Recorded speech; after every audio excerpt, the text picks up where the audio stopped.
adjusting my levels here. Thank you all for joining me this evening. Just as a heads up, you may hear some background noise of AC. It was 95 degrees here today. I think it still is in the 90s. So, just bear with. Trying not to keel over.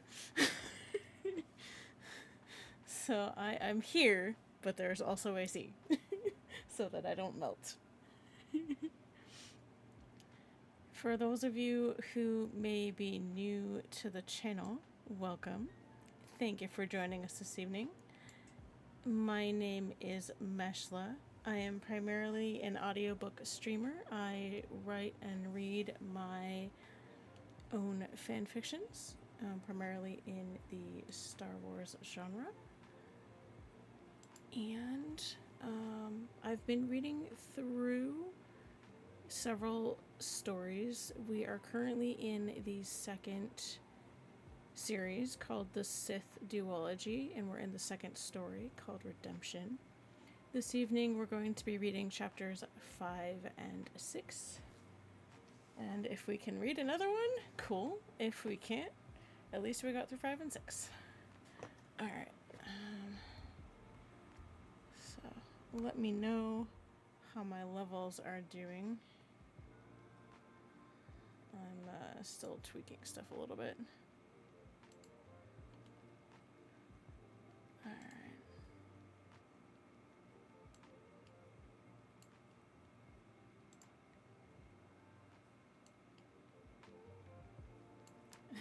Welcome in to Sniper, and I see Lila Rose. Welcome in. Thank you for that lurk. And anybody else that's here with me tonight, thank you for joining. I'm just gonna get myself a sip of water before we get started. And if you happen to see me looking off to the side like I am now, I have a secondary monitor off to my left where my chat currently is, so that I can have what I'm reading on the main screen in front of me. Alright. And yes, ShadowCon, I have snacks and I have water. I have taken care of that. So, thank you. Let me make sure that I have my meds for later. There we go. All that self-care stuff, it's super important. And when it's this hot, you want to make sure that you're hydrating and not overheating, because it is ridiculously hot and it's supposed to be that way through the end of the week, at least where I'm at. So, alright. I'm gonna move my mic down so I can see stuff. Alrighty. So we are starting this evening with chapter 5 of Redemption. And we are back on Coruscant this evening to start off our night. For anyone that's new to the channel, you can...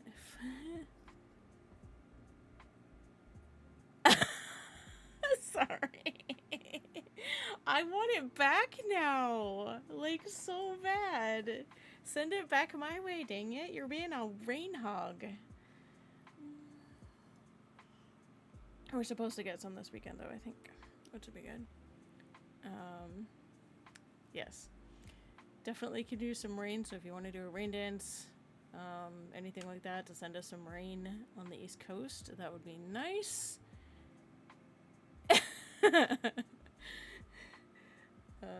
For any of you that are new to the channel, or if this is your first time in on a reading stream, welcome. If you are interested in catching up on what we've been reading, you can check out my VODs here on Twitch, or you can check them out on YouTube this way. Or if you want to read the stories themselves, you can check out my archive of our own at that link below. Those are also linked on my About panel below the stream if you want to take a look that way. But they're handy dandy and right there in chat for you to find as well. All right.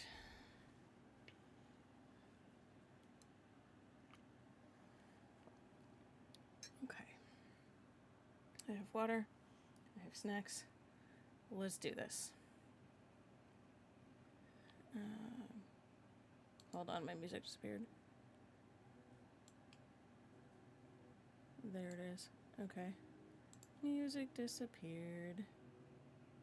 It's kind of there. Okay. It is kind of there. Alright. Oops. Alrighty. Trying not to blast my own eardrums with this stuff. Hopefully you guys can hear it. I was just looking for some chill music. My music is currently being provided by Chill Hub Radio. You can check them out. So we are back on Coruscant this evening, starting with Chapter 5. Coruscant. Ari slammed the mahogany office door open and stormed inside. She had long since given up calming herself through Jedi meditations. In her opinion, two of the few men she truly cared about in her life, Stefan and her husband, were acting like arrogant banthas. She put them out of her mind and sat down at her desk, her hands feeling the smooth, polished wood. "Back a bit early, General?" a familiar voice asked calmly. Ari looked up to see Major Maxwell standing in the doorway. "I heard a door slam and assumed your office was being ransacked?" Ari laughed softly. "It wouldn't be the first time." "Colonel Din didn't return with you?" Maxwell asked, looking around the office and seeing only Ari's bag. "No, the long-suffering, arrogant Mr. Din is still on Catan, perhaps on his way to meet with other riffraff. I really don't care what he's up to or what he's doing." Maxwell's eyebrows jerked upward at the mention of a spat between man and wife. "I can't live with or without him, damned rogue," Ari cursed, shaking her head as she ran a hand over the slight bulge that was beginning to form from the child she carried within. "Pain?" Maxwell asked, concerned. "No, I just foresee this child being as hard-headed as its father, which does not please me. I am beginning to think that too much time has passed between my husband and myself, and now we are merely strangers living a lie." She rose, her light blue day dress flowing around her ankles. "I'd like to see how the Senate is doing if they are in session today." Maxwell nodded and offered his elbow to lead her out of the office like a gentleman would. Ari stepped into the president's box and took a seat beside President Donach. He smiled warmly at her and squeezed her hand, noticing that she was not in uniform, but had returned to Coruscant to handle Bothan relations anyway. "Forgive me for my absence," she whispered. "It's quite forgivable, my dear. That senator of yours, Charles Sybil, has put up quite a good fight and debate these last weeks. I believe he is as devoted as his father was," the president replied. "Thank you, sir. Word of his accomplishments has reached me even in the deepest parts of space." He smiled warmly and bowed deeply, taking her hand in his and kissing it lightly. "My lady, it is an honor to see you again, beautiful as ever." This was from Charles Sybil. "Thank you, Senator. You speak kindly of me," Ari said as he greeted her outside the Senate chamber with President Donach. "Your husband, Mikron, has not returned with you?" Charles asked, a concerned look on his face. But Ari's hand was still in his, held near his chest. Charles wore the Corellian colors on the sash across his uniform. He had a vague resemblance to his older brother, Travis. "No, he has other business to attend to. I've returned because, to be honest, I needed to just be away from him, from the Jedi, from everyone who wishes to ask things of me." She sighed heavily. "Then let me be the last to ask anything of such a great woman. I am returning to Corellia for a soiree of the finest families, nobility, and our military's leading officers. I would ask that you accompany me, my lady." Charles offered, before kissing her hand gently and smiling. "Yes, I think I should like that," she answered without a second thought, smiling up at the senator. Give me a second here, making sure that I'm sitting correctly. Oh yes, if you see me slouching, please redeem a stretch. I shrimp a lot.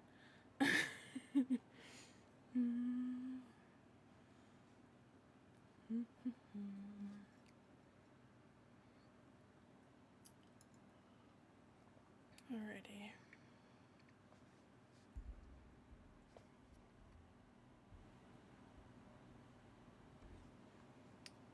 Barab 1. Einar, wait! Please, my friend. How did he? I didn't even sense him. Einar continued running, not looking back. If he could just reach the outskirts, he could hide.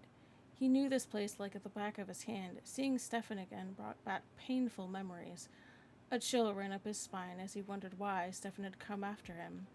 He tried to mask his presence in the force, but he knew he couldn't stay in the city for long. Stefan was always a skilled hunter, and he always found his prey. Einar, please stop! Einar had tried to get Stefan out of his head, but he couldn't stop now. He had almost killed Stefan. Either Stefan was here to repay him in kind, or arrest him. He knew what the council did to those Jedi who were charged with crimes. The outskirts were close now. He could see the city gate just as he tripped, landing face first in the dirt. When he got up, his senses flared, and he tried to jump away, but he was too slow. A lightsaber seared into his left hand, and Einar went down screaming, holding his hand. He couldn't see his attacker, but he didn't need to. Finish it, Stefan. Just be quick. Even just before death, you do not know, Fallen One, the Sith said as he raised his blade once more. Einar glanced up and saw that it wasn't Stefan, but he heard Stefan yelling before a blur of blue and black robes flew over his head. Stefan's kick connected with the Sith warrior's jaw, sending him flying backward to impact the far wall. The Barabels, who were close enough to see what was going on, warned each other, and they cleared the streets as Stefan ignited his blue-silver blade. Einar, he said as he looked back to his friend.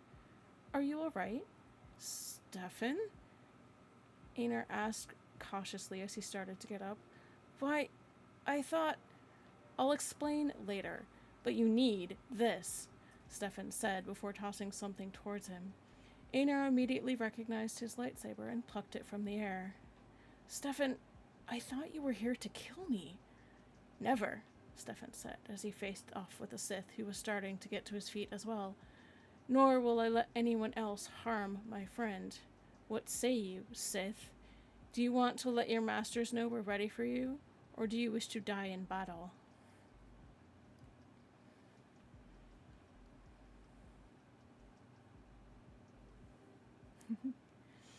Corellia. What are you thinking? The voice of Charles, as Sybil interrupted Ari's thoughts as she sat aboard the Corellian Corvette.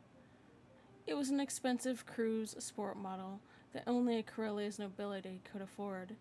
It had all the newest luxuries of a Corvette, plush interior, dining quarters, and various chambers for guests. How far I've come. Do you think I am a crutch for the New Republic? The way Mon Mothma or Leia Organa Solo was when the Republic was in its early stages? Ari asked out of the blue. Charles was caught off guard by the question and took a moment to reply. No more than my father was for the Senate, or Corellia is for the Republic. We have our places and duties in life. If fate deems us worthy of fulfilling positions of power to uphold what is right, then so be it. Anything is better than that damned empire, he replied before shaking his head and gently squeezing her hand.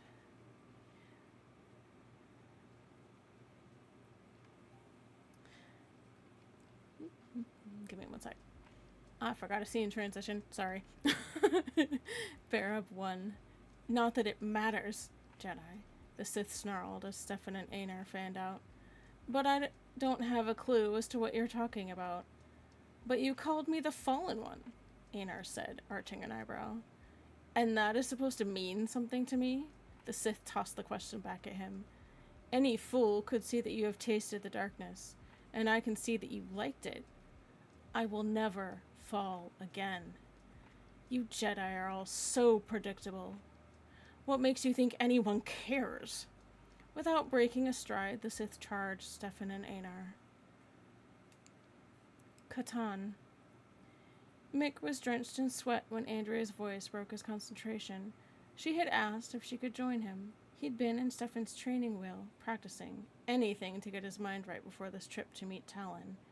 The rogue sighed and shook his head. He was in no state to train anyone. With his concentration broken, All of the rage came flooding back, and it was all he could do not to storm out of the master's wheel. I cannot guarantee your safety at the moment. He then forced a weak smile. Perhaps another time. The wheel is yours. I must prepare for my flight. He left her there, casting an apologetic look in her direction. She was a good kid, only trying to help. Within 2 hours, the Firebird leaped into hyperspace on course for Mercure. It wasn't surprising that Talon had set up 2 comfortable chairs around a low table at the base of the giant tree. Its branches spread out above them, still supporting the roof of Card's old smuggling base. A projector, a datapad, a bottle of Wyron's Reserve, a pack of Mick's favorite smokes, and 2 glasses were sitting on the table. Mick smiled as he sat and slid a data card across the table to the Information King. Just hit play, the rogue said as he lit a cigarette. Card favored Mick with a curious look before sliding the card into the holoprojector. The scene flickered as the battle between the Firebird and the 4 Sith fighters played out before them. When it was over, Card let out a low whistle. I have one, Mick told him with a feral grin. I know what those are, Card told him with a nod, but I've never seen one before. Where did they even come from? That's what you and your men will find out for me, Mick replied. The ship I have is in your cousin's hangar on Catan. They know you'll be coming to get it. I want to know everything, Card. Right down to the nerf they got the hide from for the seats. Are you taking us off the Mistral case? Card asked coolly. Did you find out anything else? As a matter of fact, yes. Hi, Anne. Welcome in. As a matter of fact, yes, Card answered. Check out Kuat. It was next on our list. One of the missing Mistral was spotted there in the company of several black-clad men. Sources indicate that she was cooperating, but that could easily be wrong. They boarded a ship at the drive yards where the trail ended. You may be able to snoop around in the Kuat drive yards computers and find out where they were headed. You know, Mick said as he stood, I know there was a reason I hired you. You'll find your pay in the account tomorrow. A pleasure, as always, Talon. Indeed, the old smuggler replied as Mick left. Truth be told, he said to himself when the rogue was out of earshot, I'm finding it all rather fun. Kuat Drive Yards. This is Colonel Mick Rondin, New Republic Armed Forces, captain of the freighter Firebird. Mick answered the comm, requesting permission to dock and refuel. Permission granted, Colonel Din.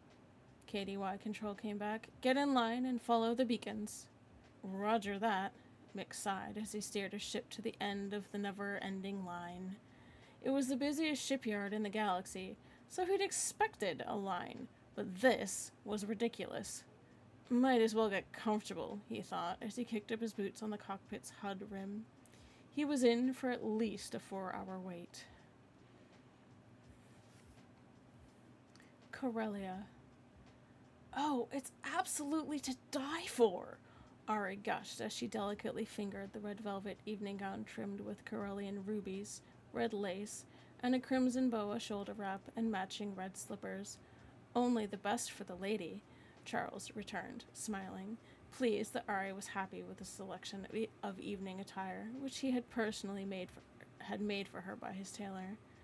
Ari disappeared behind a shade screen to change. She quickly slipped the dress on and found it form-fitting, accentuating her natural curves but hiding the slight signs of pregnancy. She reappeared, and Charles hurriedly stood from the chair he was sitting in. You are a dazzling velour vision of scarlet and crimson, my dear. Stunning, Charles complimented, taking Ari's hand and twirling her around once so he could see the whole dress. Oh, Charles, you shouldn't have. Ari feigned guilt, but she was amazed by how gorgeous the dress was.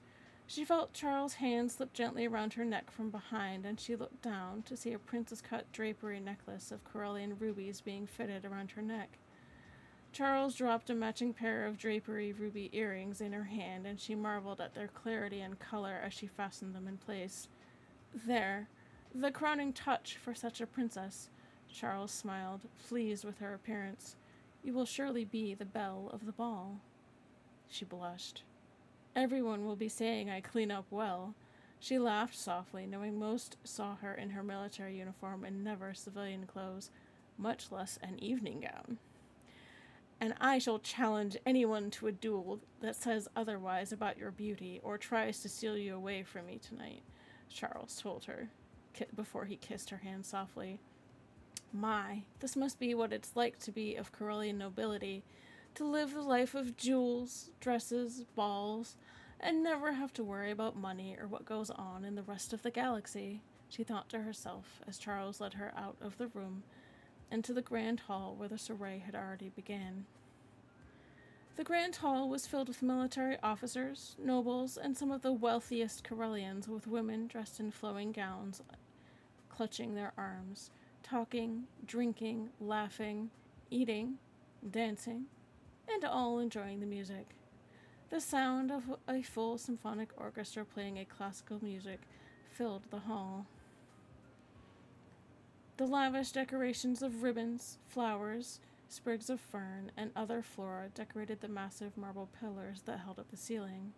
The stained glass windows held lit candles, providing a soft glow to the outer sanctuary of the hall, where 5 crystal and diamond chandeliers lit the marble dance floor. Ari caught several Corellian officers, their wives, and nobles who were eyeing her as she walked around on Charles Sibyl's arm. "Ari, my dear, so glad you could make it," came General Eric Sibyl's voice over the gathering crowd. He promptly bowed and kissed her hand, complimenting her dress. "I should have died on the spot when I heard Charles has stolen you for the ball for himself," Eric teased. "He would have regretted it all the more had he asked you to join him, and you turned him down," Charles returned. Eric nodded. "Touché, brother." "I am fortunate to have the elegant General Din as my guest this evening. Eric, would you please tell the maestro of my request I made earlier?" Eric bowed and walked over to the conductor before whispering something in his ear. "Have you something up your sleeve, Charles?" Ari asked. "Only the best for the lady," Charles answered as a Koshakian symphony Ari immediately recognized began to fill the grand hall. It was the music Mikron had used when he proposed to Ari in the Imperial Palace Grand Hall so many years before. Ari was taken away by the breathless beauty of the symphony. "May I have this waltz, my lady?"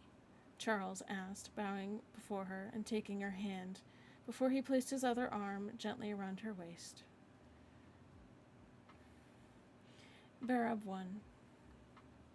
Einar braced himself for the oncoming charge, but before he could defend himself, he saw Stefan already rushing forward. He drove the Sith warrior back with such speed in his attacks that Einar almost didn't see it happen. His friend was radiating energy that Einar had never sensed before. What happened in the time since I left? Stefan kept holding his blade with just his sword arm for the time being, as he only went for glancing blows and parrying the Sith's attacks. It was frustrating his opponent and was causing him to become sloppy in his own attacks. It was what Stefan was hoping for. He could have ended this fight at any time, but instead he took the opening and slammed the Sith against the wall with a force hammer. "I suppose you've had enough of this fight," Stefan said calmly after shutting down his saber and walking to where he was keeping the Sith pinned. "Know this. I could have ended this at any time. We are leaving, and I do not wish to see you facing us again this day."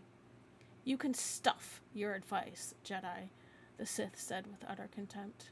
"My life is my own, and I am dedicated to your destruction." Stefan shook his head as he picked up the Sith's lightsaber and studied it for a while before destroying it before the Sith's very eyes. "Practice your skill, and you might stand a better chance," Stefan said as he threw the Sith back across the street. He turned and walked over to where Einar was standing. The warrior quickly departed as Stefan stopped in front of his friend. "You look like you could use a razor," he told Einar. "I thought you'd come to kill me," was all Einar managed after a moment. "Stefan, I'm so sorry." "It's in the past.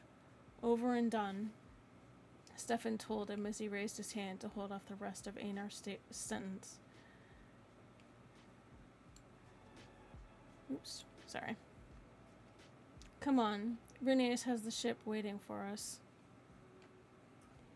Einar turned and followed his friend to the starport, where Rhaenys was indeed waiting. As they walked slowly through the town, many Barabel bowed and paid their respects. He smiled as the faces he had known during his stay here. There he is, Stefan said, and waved to his sons, sitting in the pilot seat of the White Squall. Einar followed Stefan up the ramp and entered the ship behind Stefan. It felt like ages since he'd been aboard a starship. Father, Einar, Rhaenys said as he nodded to them. Einar smiled at him. You've grown up since the last time I saw you. Rhaenys smiled nervously, but then his smile disappeared as he turned and re-entered the cockpit. And I'm going to stop there because there's an ad.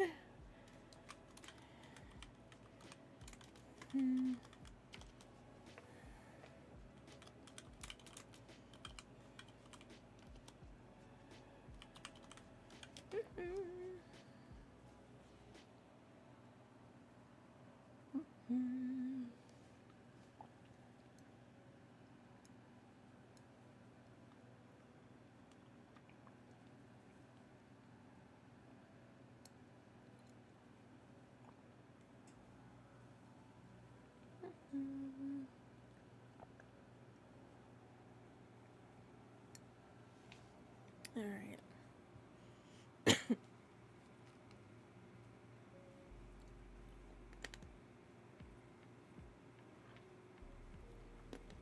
All right. We should be back from our ad in about 30 seconds.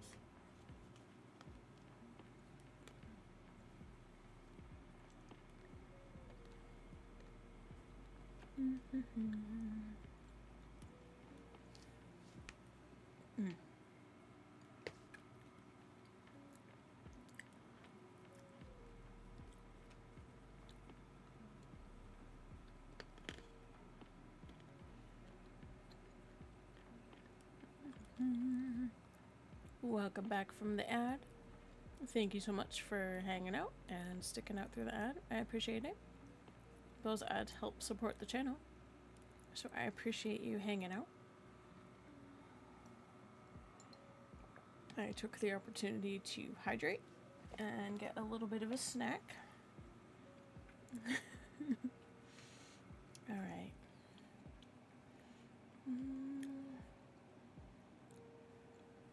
Yes. Tea, water, whatever you got with you is fine.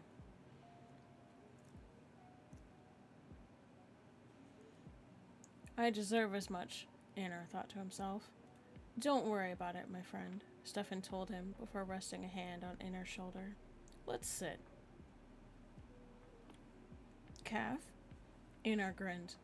Please, that's the one thing I've missed. The Barabel are a hospitable and generous race, but they lack a decent calf blend.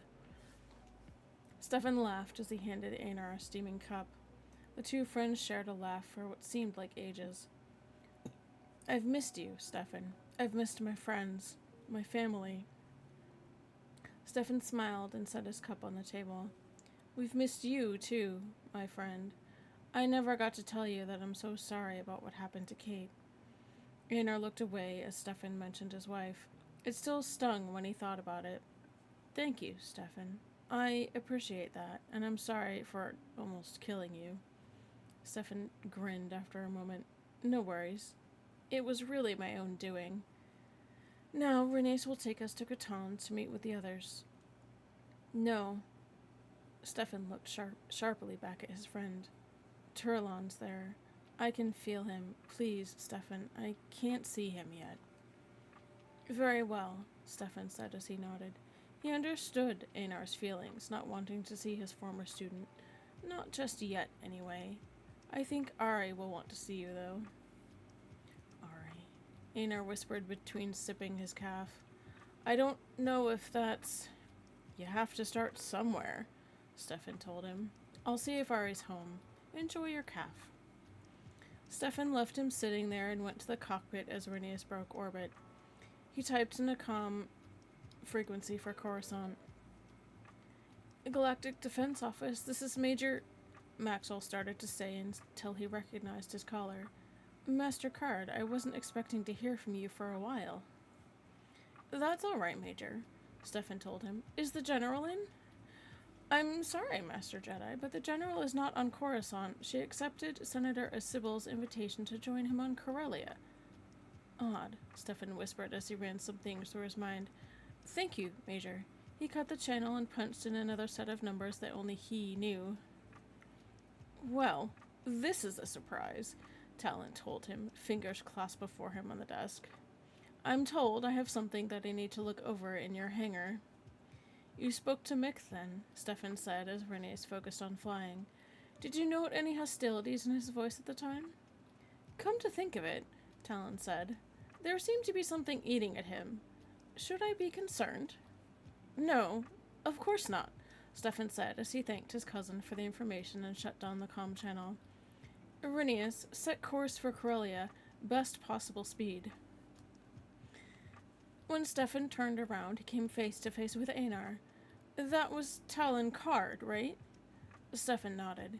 He's been helping Mick with a lead he came up with.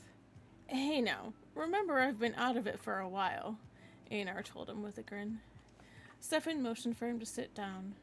There's been a couple of Sith attacks lately, for the past few months, and the Mistral might be connected to it. The Mistral? Yes, I've heard of them. Never actually met one, though. Stefan continued. Yes, and that's what Talon has been looking into. Einar stroked his beard. He hadn't done that in months, and it didn't feel right. It was too long. You might want to call him again. Stefan looked at him confused. Einar leaned forward. Almost a week ago, I was attacked by a Sith. At first, I thought it was a random attack. I was defenseless, but managed to overpower him and send him running. He called me the Fallen One. Remind you of our friend earlier? He called me the same thing. Stefan took a deep breath. It's hard to see the connection, if any. Sith never work together unless for a larger purpose. They can't stand each other. And the first one spoke of his master, that he would bring me to him. Stefan stood up and began pacing. It's worth looking into, if this master sent 2 Sith after you to kill or even capture you. Einar stood and nodded. Thank you. And now, can I use your fresher? I think it's time for me to clean up. And that is the end of chapter 5. Alright. Thank you for the lurk, Zoo. Welcome in. I hope you're doing well this evening.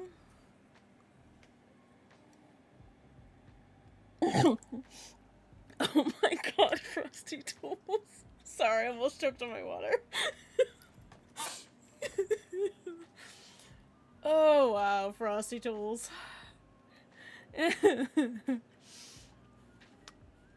Oh, I love Frosty Tools.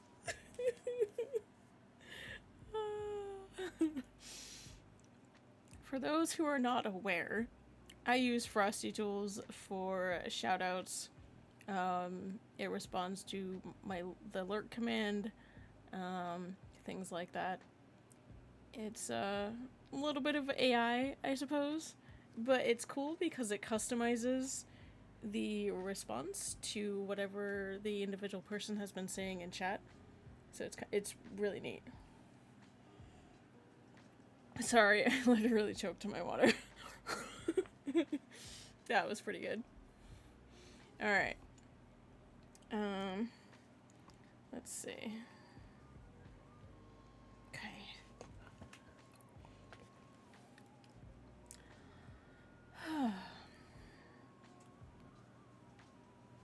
And I'm going to do myself a stretch because I'm shrimping before I start reading.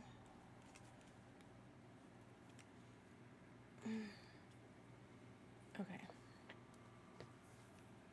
I'm leaning forward and shrimping. There we go.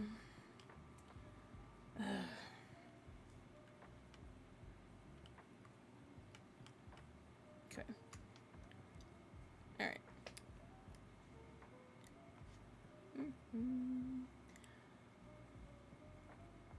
Chapter 6. Corellia.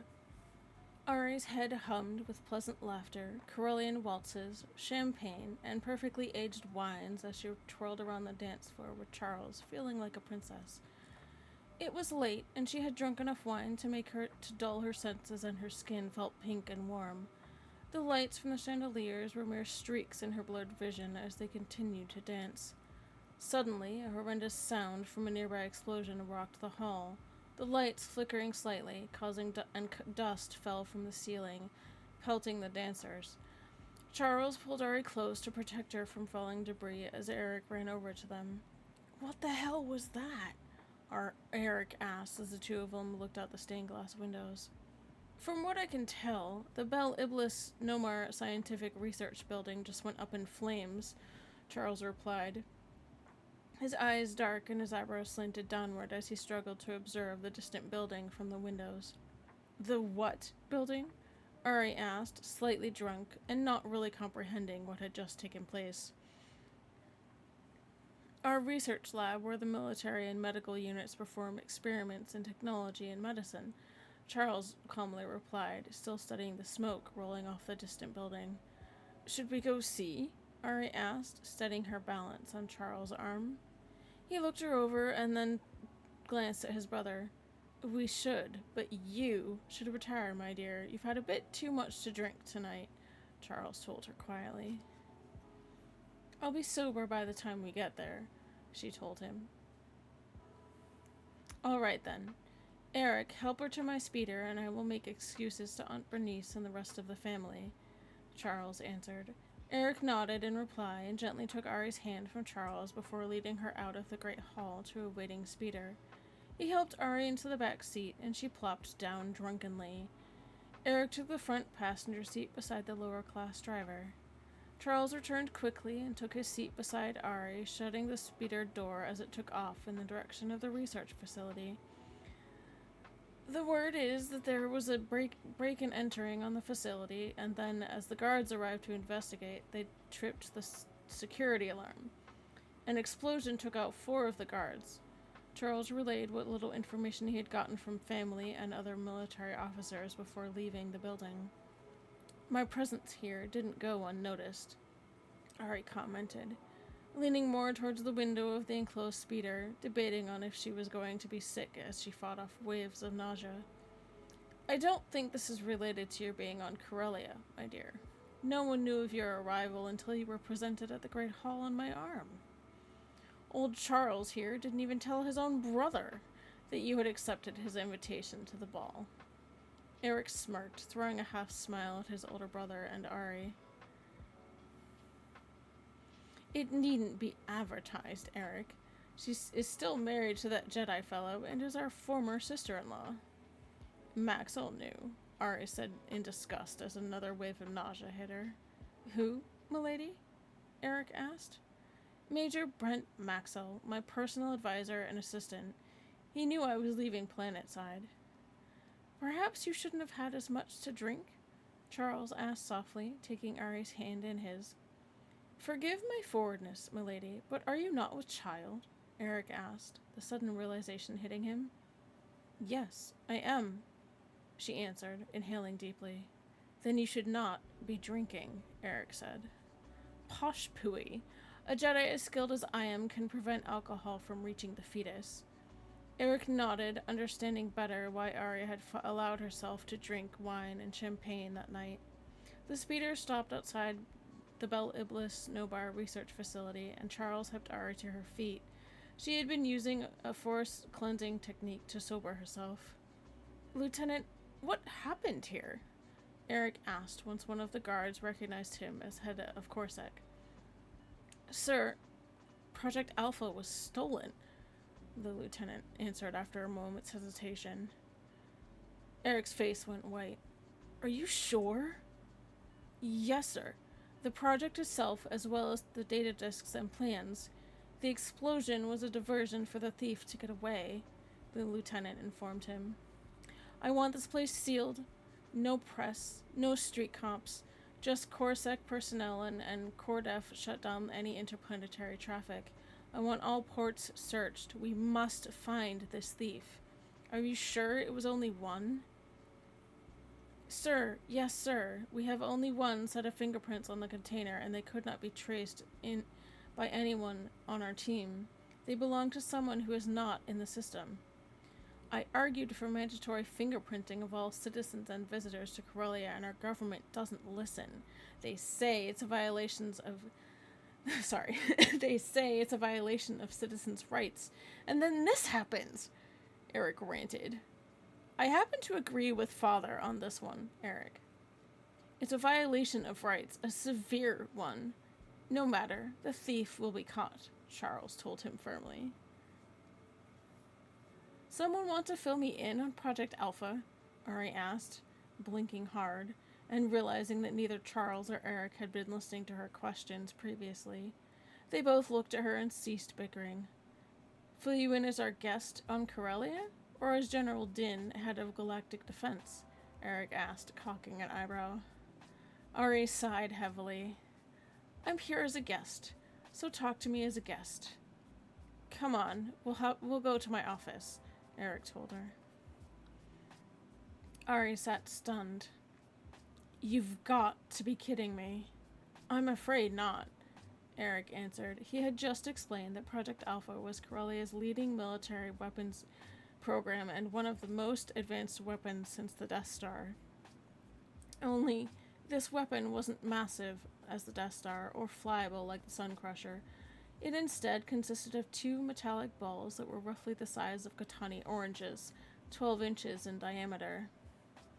Eric handed Ari one of the silver balls, and she took it, surprised by its weight as her hand nearly fell to the floor. Sweet force, what is this thing? Twin Tiron ore? That is the beauty of the weapon.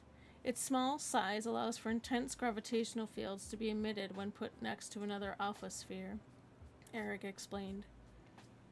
So, they're magnetic? How is that even a weapon? Ari asked. Each sphere is the equivalent of a star's core energy, compacted into the sphere. Oh, sorry.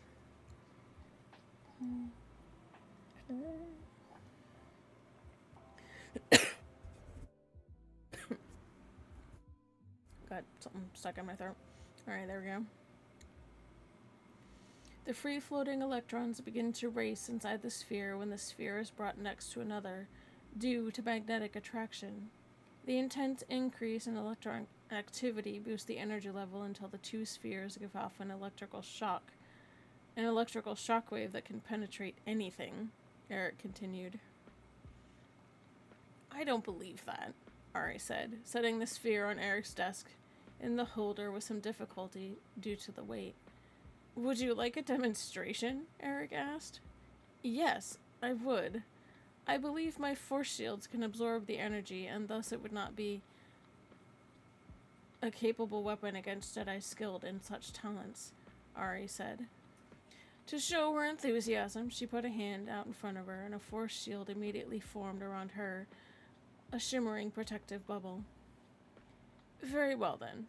Charles, please? Charles opened a Durcrete safe against the wall and removed a second sphere.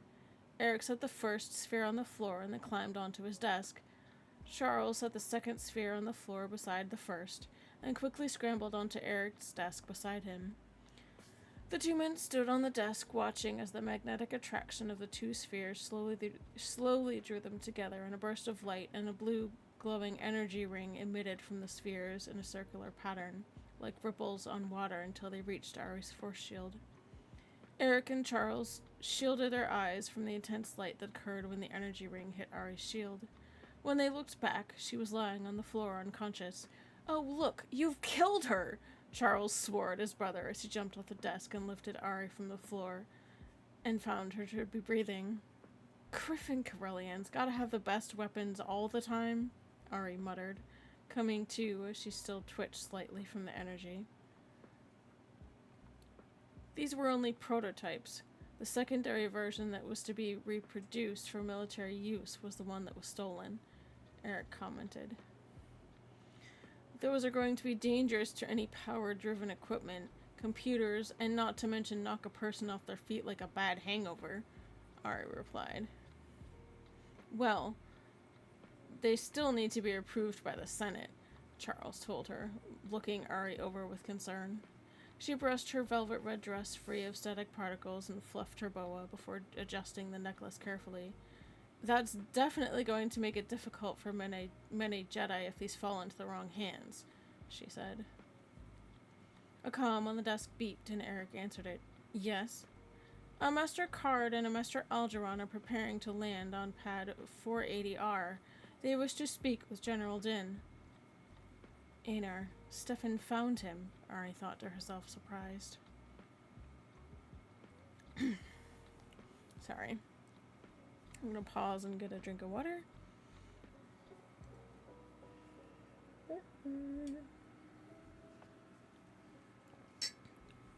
Okay.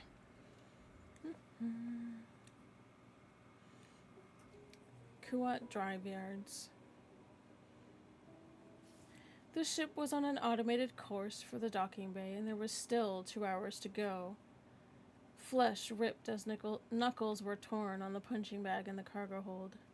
The Kuat Drive Yards buzzed with life and activity. Thousands upon thousands of ships flitted here and there like so many insects around a hive.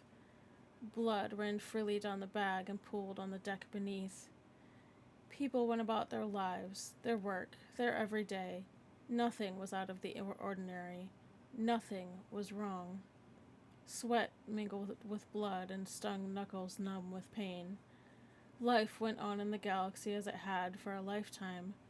Billions upon billions of lives, seemingly unaffected by each other, and yet connected through the Force. This feeling of doom persists, and I can do nothing to stop it. The rogue Jedi Master opened bloodied hands and began rapping his knuckles. Missed.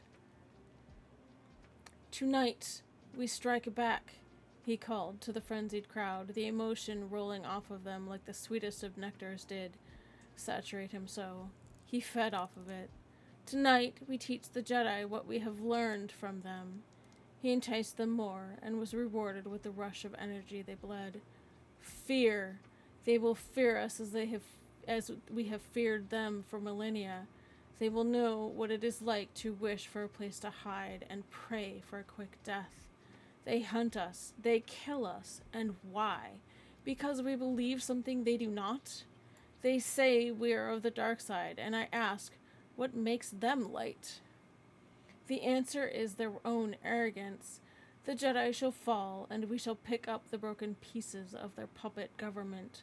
The galaxy will know the truth, and we shall never have reason to fear again. Brothers, sisters, united peoples of the Sith.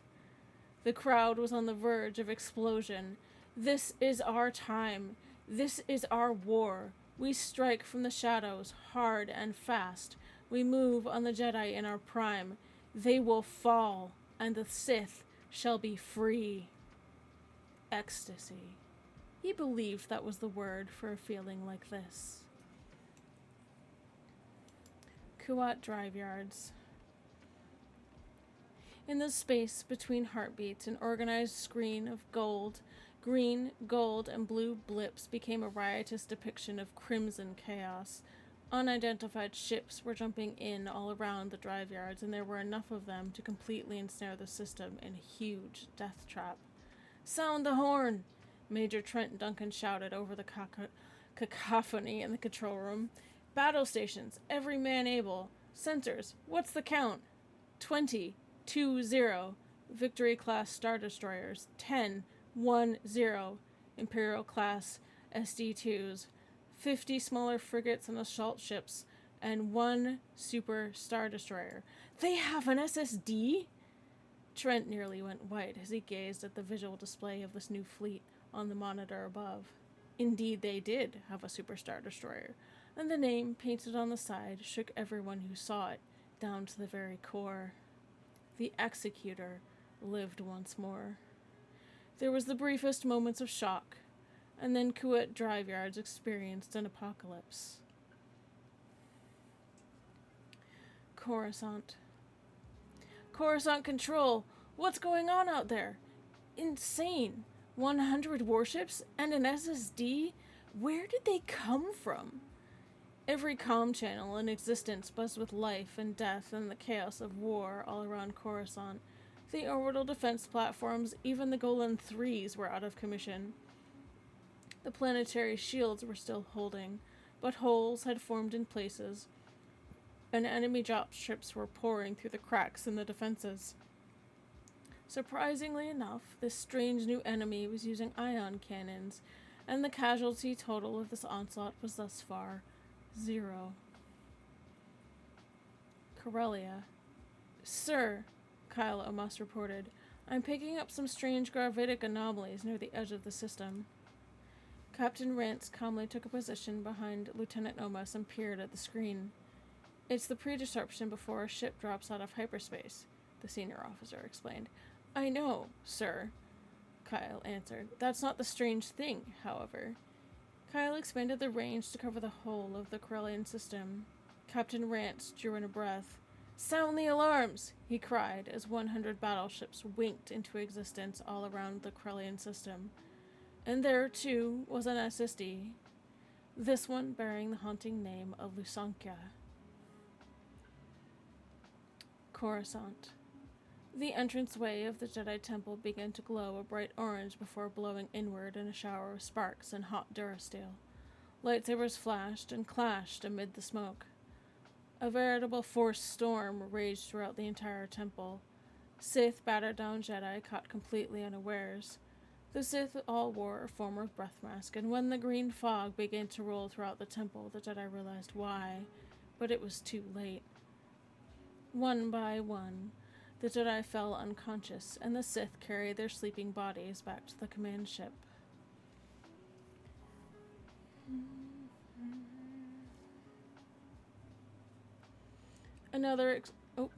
Corellia.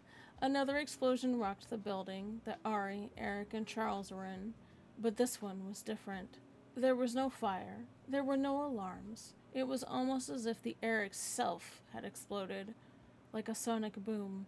Down! Ari cried, and they all hit the floor as the roof of their office was ripped from the foundations by the slipstream of the departing craft. Dust and permacrete flew through the air. The noise was deafening.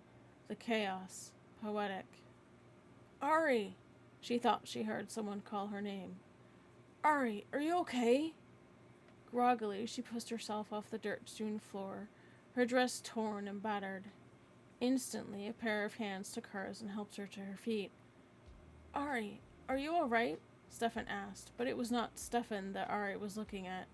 Einar stood by the wrecked doorway, lightsaber at the ready, guarding his friends. She broke free of Stefan's hold and rushed to her former student, enveloping the prodigal Jedi in a tight hug. I knew you'd come back, she said. Such a touching reunion, came a voice as cold as the iciest glaciers on Hoth. She looked up from her hug to see 200 soldiers, all of them brandishing lightsabers, had encircled what was left of the office. The one who had spoken stepped forward. We deliver a message to the Phoenix. We have taken your temple and the Jedi within. We have taken all the Jedi in the galaxy. They all wait on a ship in the middle of nowhere for your rescue. The Sith have declared war on the Jedi. This was merely a show to convince you that we are not playing. We shall leave your Jedi where they are, and we shall leave the planets you control. We will wait at Mist. There, one of the first Sith sought refuge. We invite you to come and try to wrest it from our hands. You have a month to gather your army and meet us there. We shall be waiting. If you choose not to show, we shall unleash our fleet upon this galaxy and begin taking the systems one by one. The Sith produced a data card and tossed it onto the rubble-strewn floor. On that card you will find the coordinates of the ship where your Jedi are stranded. He paused and held his hand to his ear. Ari could barely see the wire of an earpiece comm. The Sith wore an annoyed expression as he turned to Ari once more. You may wish to inform the conduit of what I have said. Apparently, he doesn't answer enemy hailing calls. Kuat Drive Yards. The indicator light on the comm board was going crazy. What the criff do they want to talk about? Mick thought as he snapped the Firebird up on her side, slid between two older class dreadnoughts, and then looped up and around a Moncal cruiser. They're ripping the yards to pieces, but they keep trying to talk to me. The Rogue cut power to the engines and flipped her end for end. For a moment, he flew backwards towards the bridge of an enemy Victory-class Star Destroyer. At the last second, he kicked the engines in full, cooking the white hull of the Star Destroyer in iron exhaust and frying whatever sensors they had on the bridge. Those strange fighters from before buzzed all around the drive yards, picking apart the local defense force. Slowly, the chaos around the yards came to an end as the Kuwati decided to surrender. In Mick's area, however, the battle raged on. 15 capital warships now surrounded the Firebird. 10 of them had tractor beams locked, but Mick refused to give up. He expanded his inertial compensator. Oops, I'm going to stop right there because we have an ad. Yep. I'm going to pause right there.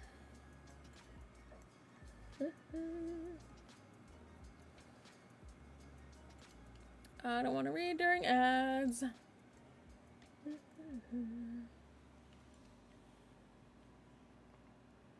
Okay.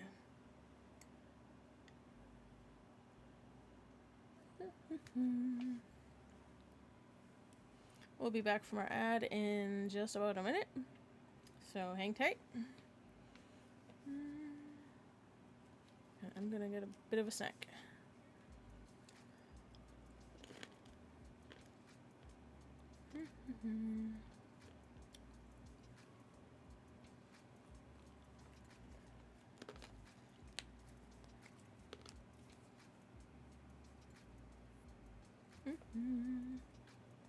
Okay.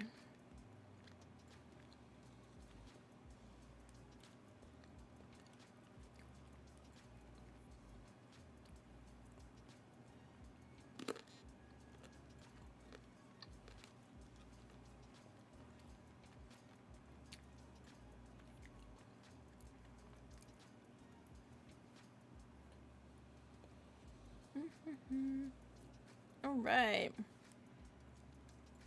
We are back from the ad. Thank you so much for hanging out. I appreciate you. And welcome back. Okay, that one's empty. I was going to get a drink of water, but it's empty. It's okay, I have another one. Alright. I'm going to reread from where I stopped because we started on the ad right as I was starting that one section. Alright. 15 capital warships now surrounded the Firebird. 10 of them had tractor beams locked, but Mick refused to give up. He expanded his inertial compensator to 100 meters outside the ship, throwing off the tractor beams. In those moments of freedom that followed, he managed to take out the port side guns of one of the Victory Star Destroyers now surrounding him. The freedom was short-lived, however, as 10 more tractor beams found purchase on his ship. That was when he noticed that they weren't firing on him. The light on his comm board was still flashing, and Mick slapped it on. "You have my attention. You also have the drive yards. If you're calling to gloat, just shoot me and get it over with." "Your reputation precedes you, Conduit," a cold voice answered. It sent ice through his veins, but there was something strangely familiar about the voice on the other end. "Thanks to you, we've lost 2 capital ships and 2 squadrons of fighters." "Most impressive." "Yeah, I want a medal," Mick shot back acidly. "Indeed. You may yet deserve one." "We'll be leaving now. Your wife has our message. Your computer should be receiving the details. We'll see you in a month's time, Conduit. Be ready." For the longest time, Mick sat there stunned and bewildered. Kuwait Drive Yards was a mess, but as the assessment rolled across his screen, he found that the casualties were in the single digits, and accidental. The show of power was like nothing he'd seen since the height of the Empire or even the Clone Wars. The precision with which they'd laid out their attack was pure genius. As he read over the information the Sith had sent, a shiver ran down his spine. If they had 3 SSDs and a fleet of 281 battleships, there was just no way the Jedi could amass a force that big to counter them. But they had a month. If the Jedi didn't meet the Sith on the battlefield they'd chosen, the Sith would systematically begin taking over the galaxy one planet at a time. Mick lit up a cigarette and punched in the transponder codes for Ari and Stefan's comlinks. He sent a simple message before setting his coordinates and jumping to where the lost Jedi were left. Meet me where a Jedi dueled a Vong for the sake of a planet. Bring everyone. And that is the end of chapter 6. We might actually have time to read a 3rd chapter. What do you guys think? Do you guys want me to continue? I can definitely do that. I think I've got time. Alright. What do you think? Shall I read one more?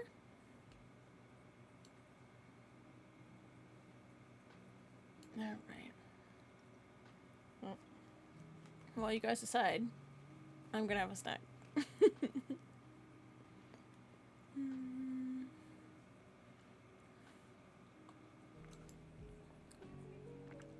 Alrighty.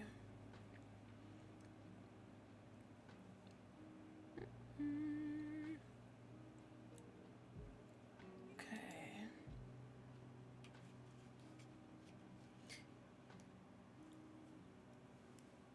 So I do believe that I have time to read one more chapter.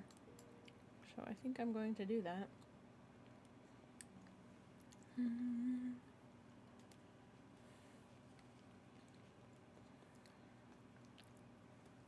Okay. Give me 2 seconds.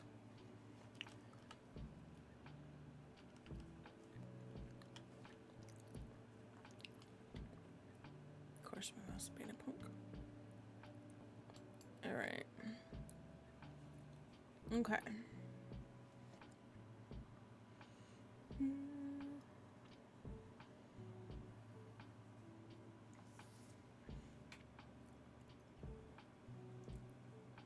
Chapter 7. What in the name of... Stefan began to ask as the Sith had already made their way out. By then, static started to come over his wristcom and through Ari's comlink with Mick's voice beginning to filter through. Meet me where a Jedi dueled a Vong for the sake of a planet. Bring everyone. What in the name of all things holy is happening here? Charles asked in confusion. My thoughts exactly, his brother said as they both looked at Stefan, Ari, and Einar. I don't think you want to know, Stefan said as he activated his wristcom. Rinius, are you alright? For the moment, what the hell just happened? Sorry, Dad. It's alright. I'm to that point myself, Stefan told him as he looked around at the others in the room. Son, I need you to alert your mother, Dylan, and Andrea.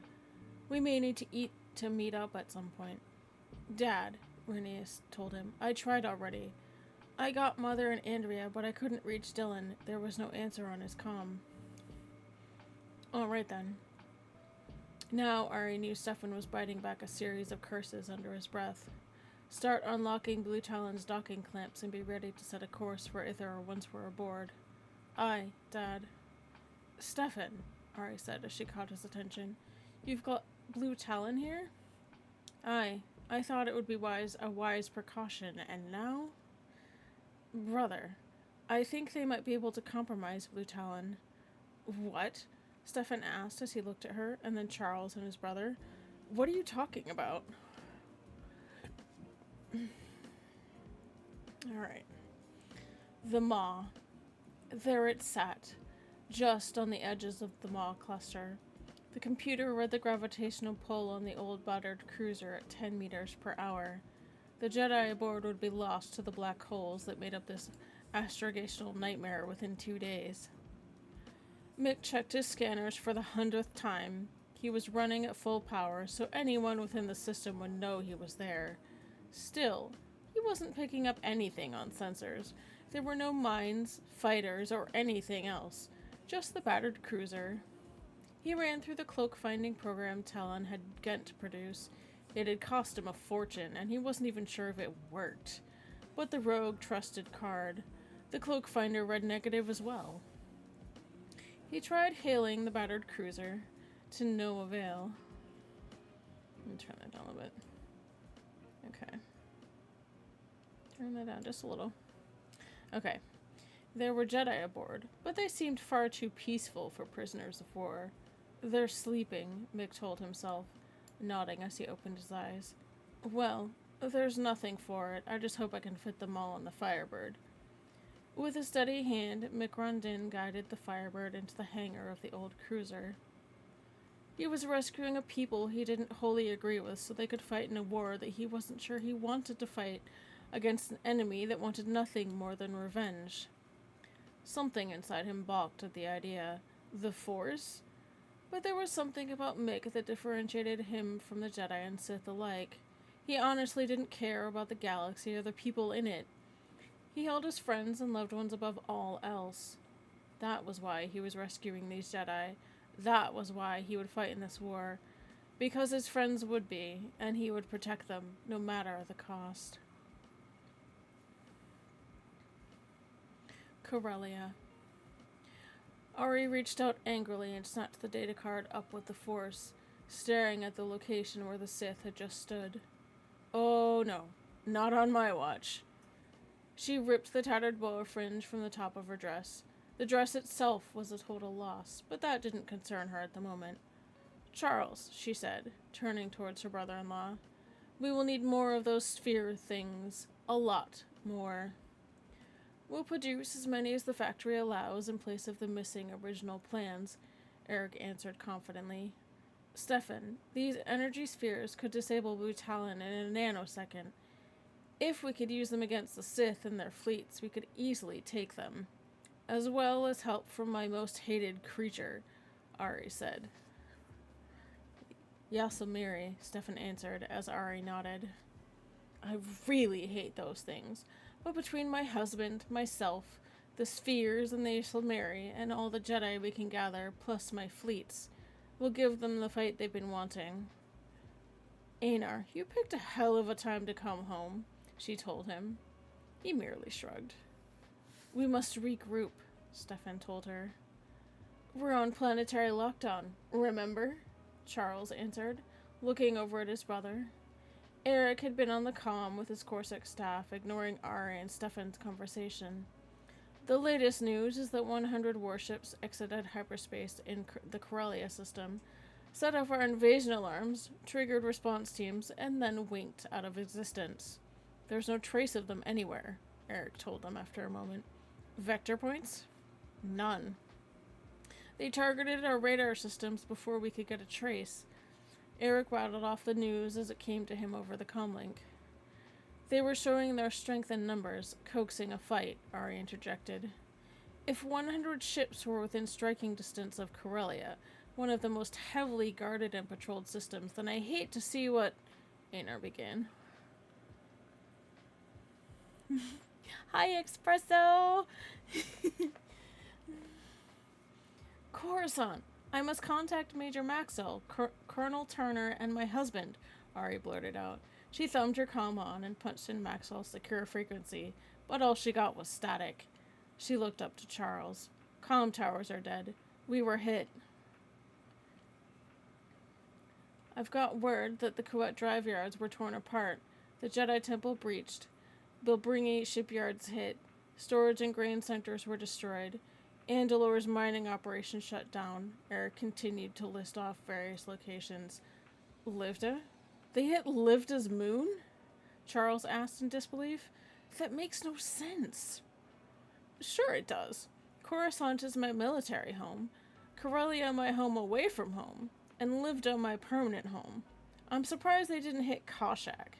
They were trying to drive a point home with myself and my husband, she replied. Speaking of which, They mentioned Mist, my husband's childhood home, she said as she punched in the priority frequency for Micron's ship. I'm busy, came the gruff reply. Well, if you weren't busy playing Sabak, maybe you'd be interested in the fact that we were just paid a little visit. Jedi Academy's been breached, Coruscant manufacturing totaled, Nexus Station infiltrated, Bothui is sending in reports of enemy ships in the system. Silver Station, Ryloth, Eric continued. Hit by Sith? Same here. Kuat yards are totally demolished, Micron replied. I'm in the middle of trying to get to some Jedi aboard a ship. Sounds like they hit the Corellian Run and Prolimian trade routes, Charles commented as Eric continued to receive reports from Coruscant and Core Defense. What about Sluis Van? Ari immediately perked up, disregarding her husband's voice for a moment. They didn't attack anything on that side of the galaxy, just the core worlds and the run and trade routes, Eric answered. Listen, Mick, the leader gave me a message for you. He said, we have taken your temple and the Jedi within. We have taken all the Jedi in the galaxy. They all wait on a ship in the middle of nowhere for your rescue. The Sith have declared war on the Jedi. This was merely a show to convince you that we are not playing. We shall leave your Jedi where they are, and we shall leave the planets you control. We will wait at Mist. There, one of the first Sith sought refuge. We invite you... Whoops, give me 1 second. We invite you to come and try and wrest it from our hands. You have a month to gather your army and meet us there. We shall be waiting. If you choose not to show, we shall unleash our fleet upon this galaxy and begin taking systems one by one. Mick, are you still there? Lost him? Stefan asked. Yes, damned batteries must be dead. He said something about Jedi aboard a ship in the Kuat drive yards. He must be near there. Alright, let's all get to an armored ship. We've got work to do. Stefan, get Blue Talon and cloak the damn thing, would ya? I don't want to risk losing you. You should go with Einar to check out the temple and the academy. But be careful. I will meet up with my husband, and then I want all of us to meet on Livda. Why not Catan? Stefan volunteered. Because I want you to put your family in hiding on Catan. I will not risk the royal family by meeting there. Livda is safer as it's on the side of the galaxy the Sith didn't seem to hit. Enjoy your cooking espresso. I hope it's something yummy. Thank you for the lurk. Go in peace, my friend, Charles offered to Stefan as they shook hands. Force be with you, Master, Einar said as he hugged Ari. See you in 2 days on Livda. Force be with you. Change of plans, Stefan told Renius as he walked into the cockpit of the White Squall with Einar in tow. I want you and Einar to head home to pick up Callista and Turlon. I'll go ahead and contact them on my way to Chandrila to see if the Sith attacked the Academy. Stefan, Einar said softly, I'm still not sure if it's wise for me to go there just yet. It'll be all right. Besides, you must see Turlon sometime, Stefan told him encouragingly. And you'll need to pick up the Valiant from the hangar anyway. You'll need a ship. The Valiant? How did you find her?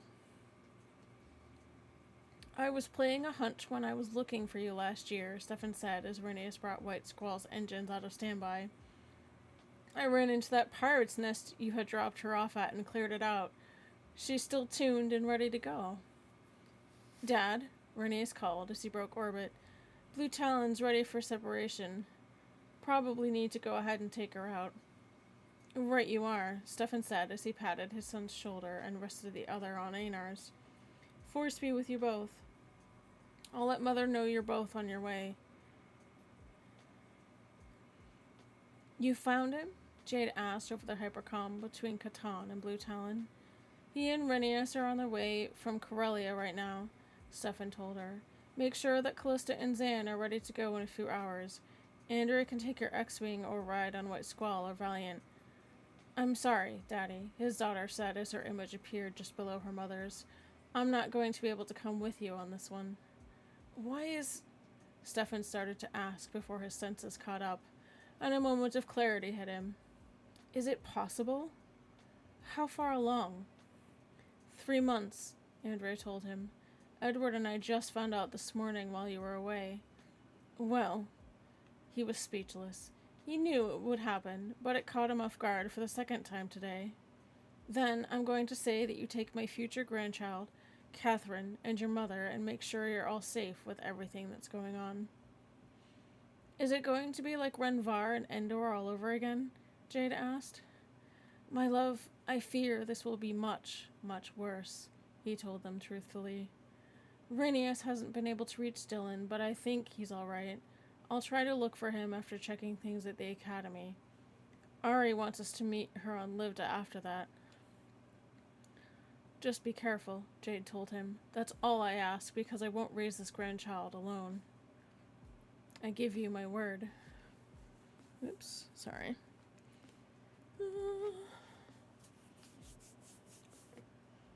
Okay. Aboard the Firebird. The Maw. The last Jedi evacuees from the cruiser were secured in the cargo hold.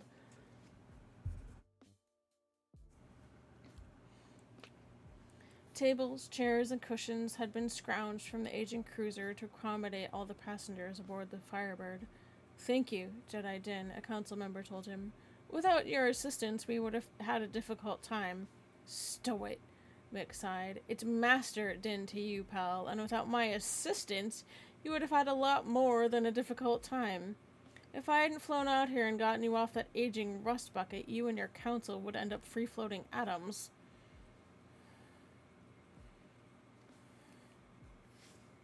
Really? The council member asked, slightly taken aback. I don't recall the council ever granting you the rank of master. You arrogant windbags, Mick said through gritted teeth. What makes you think you have the right to decide whether or not a person has mastered the Force? What makes you think you have? I could show you things that would blow your mind, and you have the gall to tell me that I'm not a master because your council never granted me the title? I was granted my rank by Luke Skywalker himself. Give me a break. Mick stormed off before the council member could get another word in and sealed himself in the cockpit. He thought he was alone, but sensed a familiar presence in the co-pilot's chair. I hope you don't mind, came the voice of Stefan's adopted son, Dylan. Not at all, kid, Mick offered a weak smile. The comm board's right there. Call your dad. He's probably going crazy right now, not knowing where you are. Hope you guys are enjoying. Tell everyone I've got the Jedi and we're on a course for the planet where we're meeting. Remind them it's where a Jedi fought a Vong for the sake of a planet. Isn't that... Ithor, Mick answered. Just don't say it over the comm. We don't need a tale. Aye, Dylan agreed as he set to work on the comm station. Mikaron turned his attention to piloting the Firebird, and soon the ship was rocketing through hyperspace towards Ithor.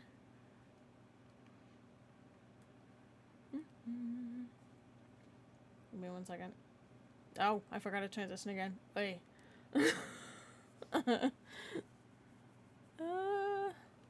Gosh.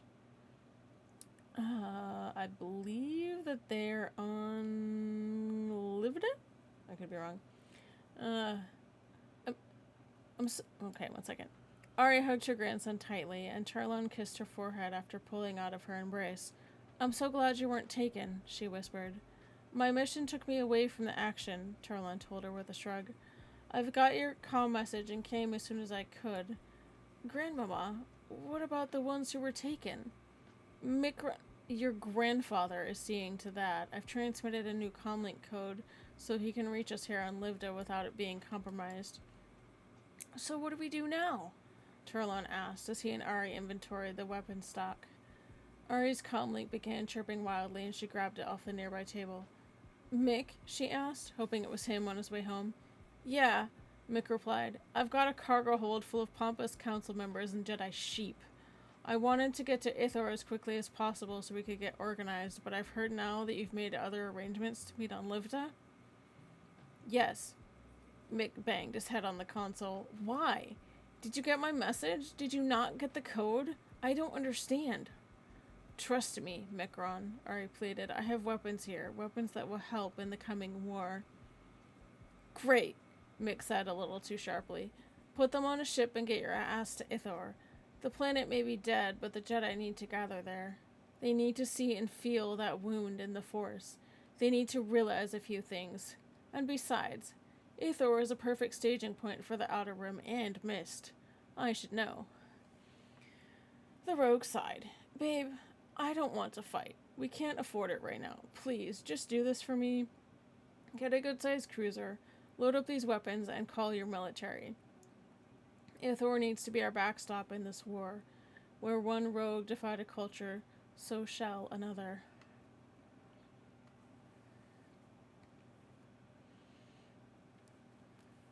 Corellia.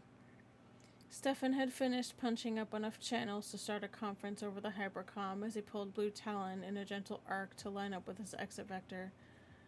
So they didn't take anyone from the academy? Ari asked from her side of the call on Livda. Its location on Chandrila isn't exactly common knowledge, Einar told her from White Squall, still in Catan. Nor is the fact that it's on Chandrila. That doesn't mean that someone that had turned Sith could have given...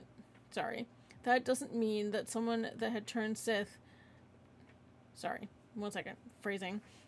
That doesn't mean someone who had turned Sith didn't give them the location, Mick answered the question from the Firebird. Or just tortured one of our own for the information.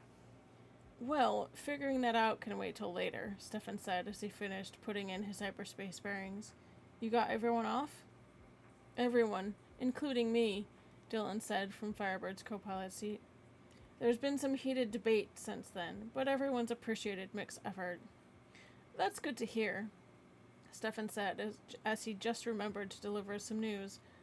By the way, Dylan, Andrea asked me to tell you to be ready to be an uncle pretty soon. Stefan, did I just hear you right? Ari and Dylan both asked around the same time. That got a laugh from Stefan, Mick, and Einar. Yes, I get to see how it is to be a grandfather, Stefan told them. It was good to be able to still chuckle, given what was happening. I'm heading over to Ithor now. I suggest we all go ahead and start gathering. What are we taking notes of, Ivory? What you got? Alright.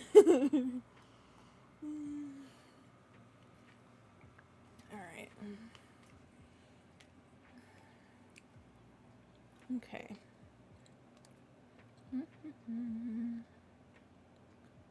Oh, thank you! It's a Stay Alive t-shirt. I was wondering when people were going to notice.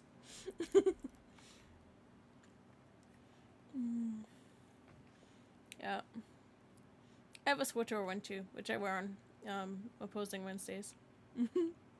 Yes, I thought it was appropriate. As I don't have too many other... Well, I have a few other Star Wars shirts. But I wanted to wear this one today. Alright. Livda. Rain poured down from a pitch-black sky, and distant lightning cracked across the cloud cover, lighting up Ari's living room briefly before it was dark again. Her husband and friends had already left to gather on Ithor, leaving her behind on Livda to finish loading her arsenal of weapons and ammo on 2 transports that were slaved together once they reached orbit. She had been short with her husband when he'd called before picking up Turlon. Mikron had remained aboard the Firebird, waiting for the others to board before making a hasty retreat.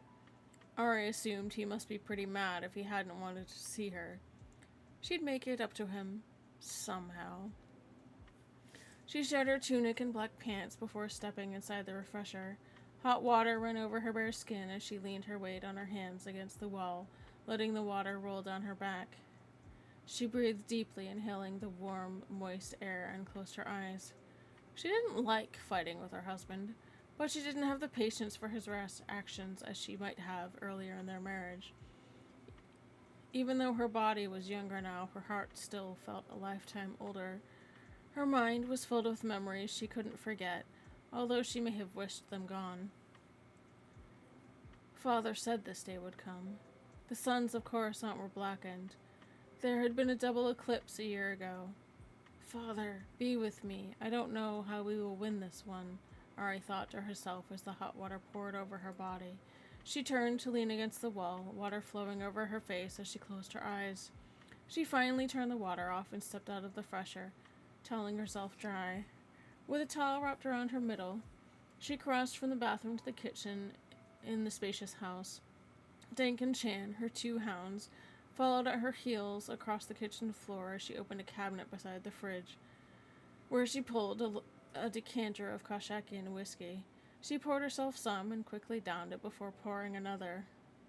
A soft whine from Dank made her look down to see her hounds silently begging with long faces and pleading eyes. Oh, you 2 want some? She knew the hounds were not interested in whiskey, but rather something from the fridge. Ari opened the fridge and found pieces of summer lived-in sausage. She tossed them to the hounds, each one quickly grabbing up the sausage and swallowing it whole. She shook her head, smiling. Now I remember why I named you 2 after Brink's crewmen.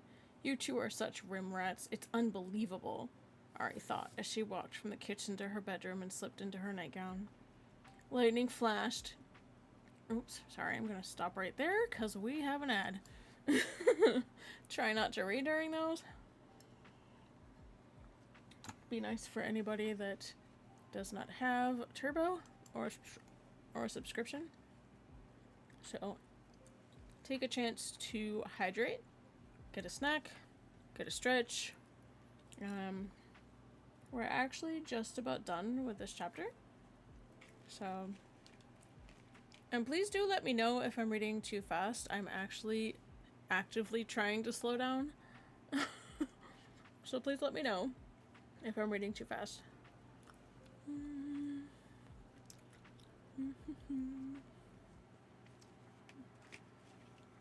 We should be back from our ad in 40 seconds.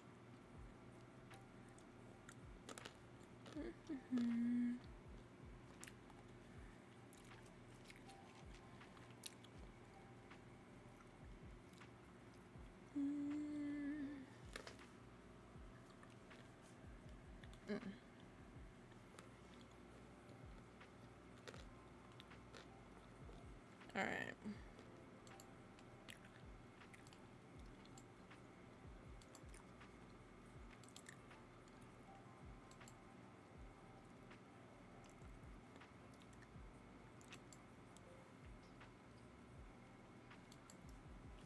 Alright, and we are back from our ad. Welcome back from the ad.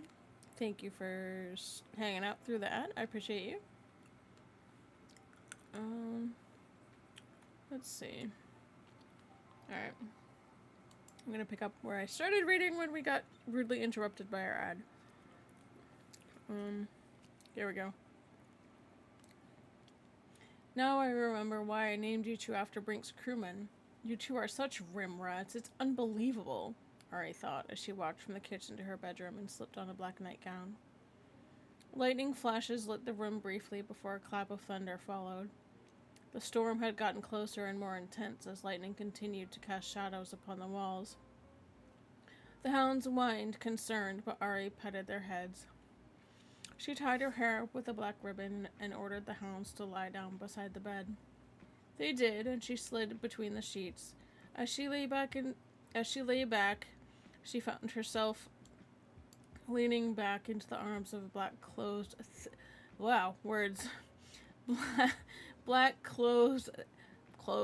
sithly stranger whose eyes glowed red with hate and whose arms closed around her tightly in the darkness. You will come to me. Give in to your hate. She woke with a start, drenched in cold sweat, and her heart racing. She quickly looked to where the Sith had been lying and found no one, no sign of anyone other than herself. Lightning flashed again, illuminating her room for her to see that no one was there. Dink and Chan lifted their heads and whined. It's all right, boys. Lay down, she whispered, easing herself back into bed and shaking off the feelings from the nightmare.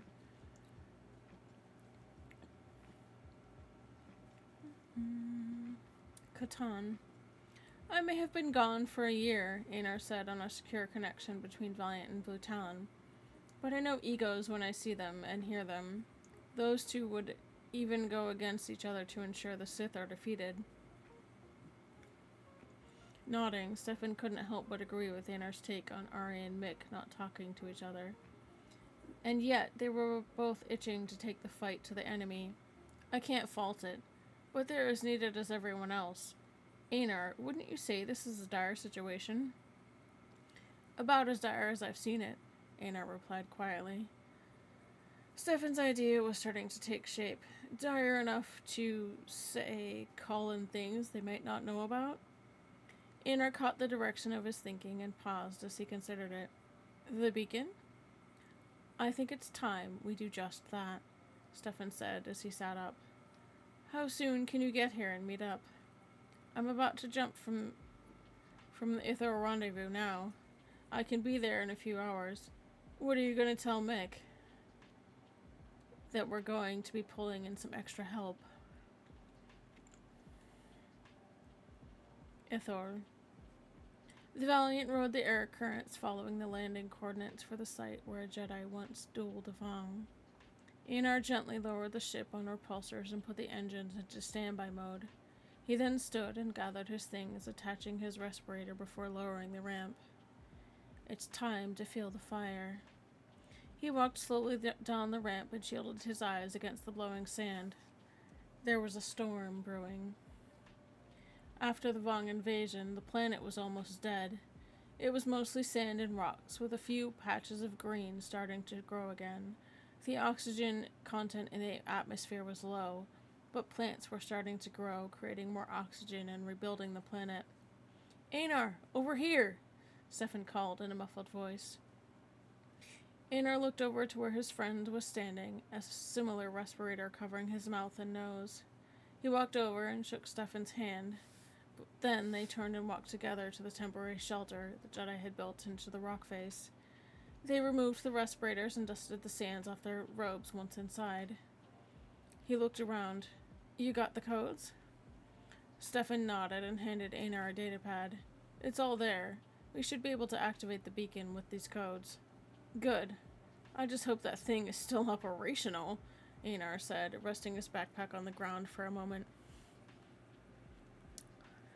Thank you so much for that subscription, Fusco? Thank you very much for that. I appreciate you. Welcome into the archives. I do hope you're enjoying the stream. If you're new here, my name is Meshla. I am primarily an audiobook streamer. I write and read Star Wars fan fiction. I've actually been writing it for the last 24 years. I've been streaming, I don't know, 3 months now? Something like that. I alternate between reading fan fiction, my own, and playing SWTOR. And I also do writing workshops every other Sunday. And alternate on Wednesdays between SWTOR and reading. I'm so glad that you liked the content, and I appreciate that subscription very much. It's good to have you in our archive. Thank you.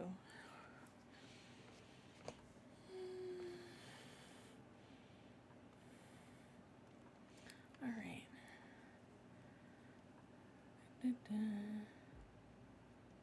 Okay. There we go. I had to figure out where I was. What are you doing here?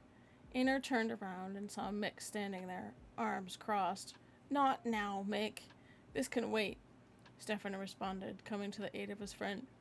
I don't trust him. Not one bit. That backstabbing nerf herder, Mick spat, moving closer to Anar.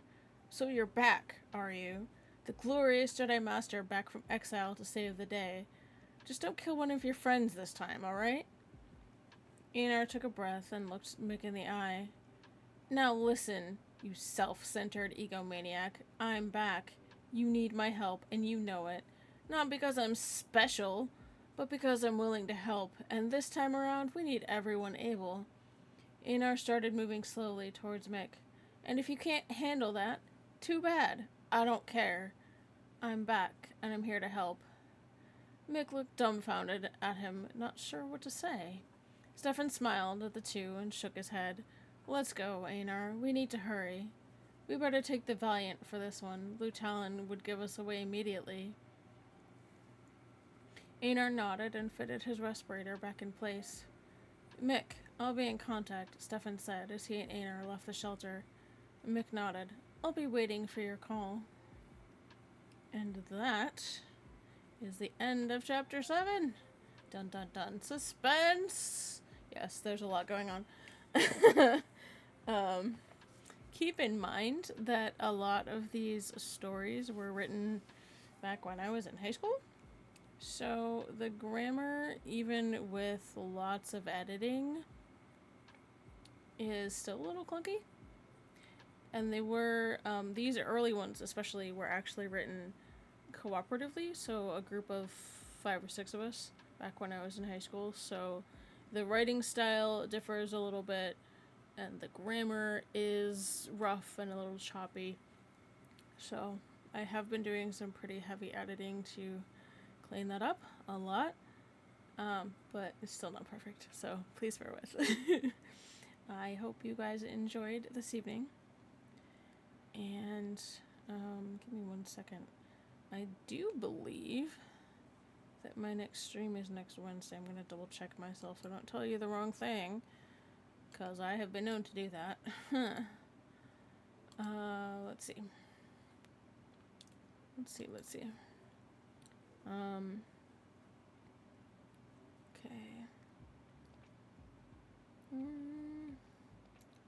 So my next stream is next Wednesday.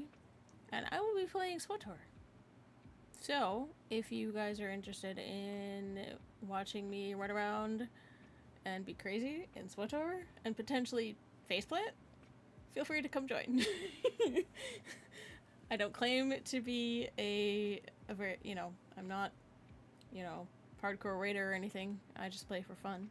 So, if you guys want to come and hang out and potentially do some stuff, please feel free to wander by. I'm not particularly feeling up to raiding out this evening, but I do thank each and every one of you for joining me tonight. Thank you very much. And for anybody who's new to subscribing to the channel or new to following, I appreciate each and every one of you. And I thank everyone for joining, and I really hope that you enjoyed the stories. If you are interested in joining the Discord and hanging out when I'm not streaming, there we go.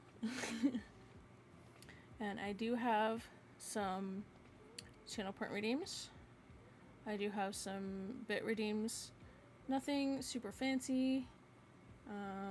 I did try to work on some sound alerts, but don't know if they're actually working correctly. We'll find out eventually.